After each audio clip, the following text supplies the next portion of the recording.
So let's talk about the Great Orange Man's comments about cleaning out Gaza. So at least Trump is more honest by saying, like, hey, we should move the Palestinians out and so Israel can just take Gaza. And before we crucified Trump over this, Joe Biden was proposing something very similar and bribing Egypt to open the gates so they could take all the Palestinian refugees and set up tents in the Sinai desert.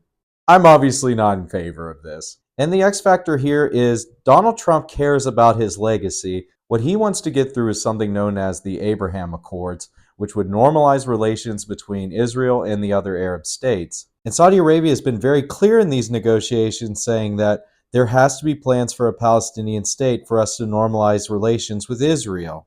And Donald Trump has already done a good thing in this conflict. He did get that ceasefire through. I think if Kamala Harris was president, the Palestinians would still be getting bombed right now. I do hope Trump can actually have pressure put on him by the Saudis. So let's think about this. Donald Trump actually listens to some of the Saudis who give him money in the other Gulf Arab states.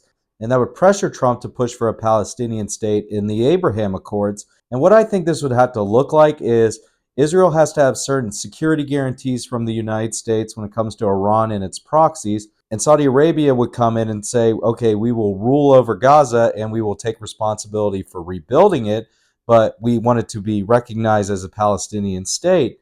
And if Trump can actually get this deal made with the Abraham Accords, he could say, I'm the best president on this issue. I actually got a Palestinian state. I satisfied the Saudis and I provided Israel with security. So win-win.